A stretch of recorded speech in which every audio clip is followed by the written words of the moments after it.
వీడియోనే మీద న్యాయమైనది ఉంటుంది మనకు అన్ని పర్మనెంట్ బలి చేసినది.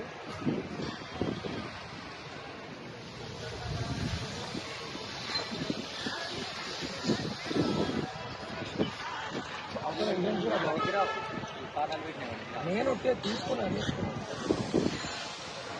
జయ శ్రీకృష్ణ శ్రీకృష్ణ కాలచక్రం ఐదచేంది అతిమిత్ర శ్రీ మహాసుదర్శన లక్ష్మీనారాయణ శ్రీ మహాసుదర్శన మహాగణపతి మహాసౌర శ్రీ శ్రీ సీతారామ సామ్రాజ్య పట్టాభిషేక విశేషమైనటువంటి భాగవత రామాయణ హవనాలతో పాటు విశ్వశాంతి మహోత్సవాన్ని జూలై 7 తారీఖు జూలై 7 నుంచి జూలై 28 వరకు 15 రోజుల పాటు మహాయాగాన్ని సంకల్పించడం జరిగింది.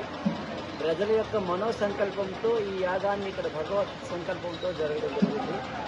ఈ యాగం ముఖ్యంగా అతివృష్టి అనావృష్టి లేకుండా, అలాగే ఈ ప్రపంచంలో ఉండబడేటువంటి రోగాలు ఏవైతే ఉన్నాయో వాటిని కూడా నిర్మూలన చేయడానికి, ప్రపంచంలో ఉండేటువంటి ప్రతి మానవుడు కూడా సురక్షంగా ఉండాలని, పశుపక్షాదులు సుఖంగా ఉండాలని, అలాగే పాడి పంటల అభివృద్ధి చెందాలని ఉద్దేశంతో ఈ మహాయాగాన్ని చేస్తూ దీంతో పాటు విద్యాభివృద్ధి, ధనాభివృద్ధి జరుగుతూ ఆరోగ్యం సక్రమంగా ఉండాలని మహాయాగాన్ని సంకల్పించడం జరుగుతుంది. సనాతన విధంగా ఈ యాగంలో సుమారుగా 800 మంది ఋత్వికులు వస్తారు.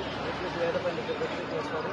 అలాగే దీంట్లో 10,000 చిండీలు పారాయణలు, అలాగే 14,640 నమ్మకములు, 13 యొక్క చమకం అయితే అత్యంతరం. వాటితో పాటు మహాసౌరాన్ని పొందుతుంది. మహాసౌరం, అరుణ పారాయణ, మహాసౌర పారాయణ, అలాగే లక్ష్మీ గణపతి సంబంధించినటువంటి మూలమంత్ర జపం, అలాగే సుబ్రహ్మణ్య స్వామి మూలమంత్ర జపం, రామాయణం 24,000 శ్లోకాలు కూడా హవనం జరుగుతుంది. 24 సార్లు హవనం జరుగుతుంది. అలాగే భాగవతం 18,000 శ్లోకాలు కూడా హవనం జరుగుతుంది. వీటితో పాటు మనకి నిత్యం కూడా ఈ చండీ ఏదైతే ఉందో 10,000 చండీలు అంటే సుమారుగా 13,000 చండీ పారాయణలు అవుతాయి. 1,300 హవనాలు జరుగుతుంటాయి. ఇది కాకుండా మనకి విశేషంగా పుత్రకామేశ్వరి యాగాన్ని పూర్వం దశరథ మహారాజు ఎలాగైతే నిర్వహించారు, అదేవిధంగా కొత్త సంతానం లేనటువంటి వాళ్ళకి సత్సంతానం కోసం ఎవరైనా సరే విశ్వశాంతి దొరుకుతుంది యాగశాలలో ప్రత్యేకించి 108 హోమగుండాలు పెట్టి ఎవరైనా హోమాలు చేసుకోవడానికి ఉచితంగా ఇందులో అవకాశం కల్పించబడుతుంది. ఎవరికి వారు వచ్చి ఉచితంగా హోమం చేసుకోవచ్చు. ఇందులో పూజలో కానీ, హోమంలో కానీ, అర్చనలో కానీ పాల్గొనేటువంటి వాళ్ళకి ఎవరికి ఎటువంటి రుసుము లేదు. స్వచ్ఛందంగా ఎవరైనా వారికి నచ్చినటువంటిది ఆర్థిక సహాయాన్ని కానీ, ధన సహాయాన్ని కానీ, లేకపోతే వస్తు సహాయాన్ని కానీ, అలాగే శారీరక సహాయాన్ని కానీ చేయగలుగుతారని కోరుకుంటూ ఈ యాగంలో వచ్చినటువంటి భక్తులందరికీ కూడా ఉదయం పూట అల్పాహారం ఇచ్చి, మధ్యాహ్నం అన్నప్రసాదం వితరణ, సాయంత్రం కూడా ఇన్ని అల్పాహార వితరణ జరుగుతుంది. అలాగే రోజు విశేషంగా రుద్రాభిషేకాలు జరుగుతాయి.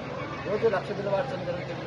ఒకరోజు 1,00,000 బిల్వార్చన జరుగుతుంది. రోజు 1,00,000 కుంకుమార్చన, ఒకరోజు 1,00,000 కుంకుమార్చన, రోజు 1,00,000 తులసార్చన, ఒకరోజు 1,00,000 తులసార్చన, రోజు 1,00,000 పుష్పార్చన, ఒకరోజు 1,00,000 పుష్పార్చన.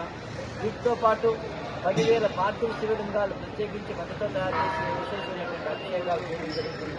అలాగే సీతారామ కళ్యాణం, లక్ష్మీ నరసింహస్వామి కళ్యాణం, మహాగణపతి కళ్యాణం, శ్రీనివాస కళ్యాణం, ఉమామహేశ్వర స్వామి కళ్యాణం, ఈ రాధాకృష్ణ కళ్యాణం ఇత్యాది కళ్యాణాలు కూడా జరుగుతాయి. అలాగే ఇక్కడ వచ్చిన వాళ్ళందరూ ఇచ్చింది ఆర్థిక సహాయంతో మాత్రమే జరుగుతుంది. వచ్చిన వాళ్ళందరూ ఆర్థిక సహాయం చేశారు.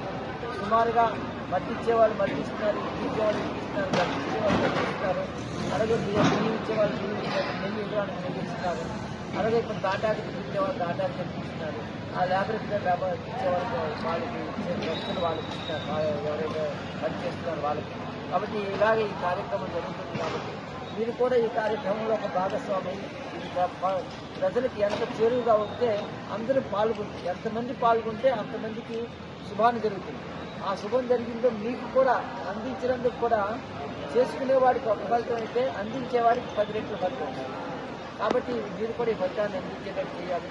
ఎందుకంటే ముఖ్యంగా ఈరోజు టీవీ అందరూ చూసేది పేపరు, టీవీ ఇంకా సోషల్ మీడియా, పేపరు, టీవీ కదా ఇంకోటి చూడండి. ఈ టీవీలు ఉన్నాయని మొదటిసారి నేను చూశాను.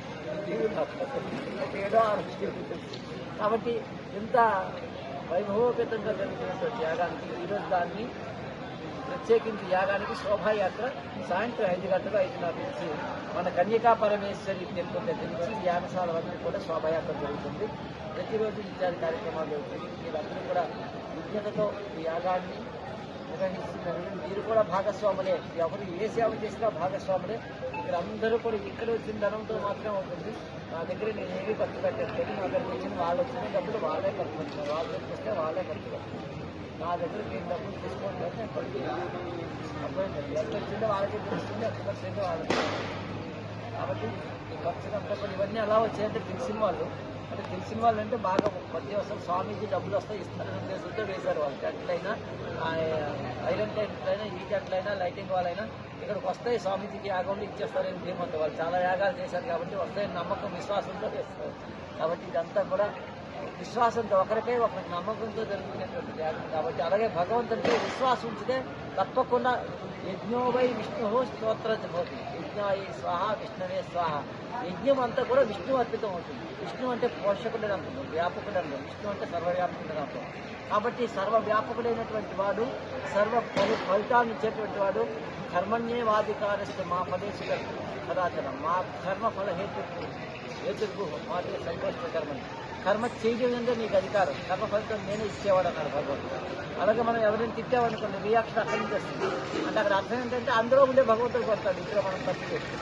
అలాగే మనం చేసే ప్రతి పని కూడా భగవత్ సంకల్పంతో జరుగుతుంది. కాబట్టి ఈ యజ్ఞాన్ని అందరూ కూడా ఉపయోగించుకొని తప్పకుండా ఈ పట్టణానికి ఏదైతే ఉందో నాగర్ కర్నూలు పట్టణం సుభిక్షంగా పాడి పంటలతో సుమారుగా పాడి పంటలతో అభివృద్ధి చెందుతూ, అలాగే ఈ పట్టణం కూడా చాలా విశేషంగా అభివృద్ధి చెందుతుంది.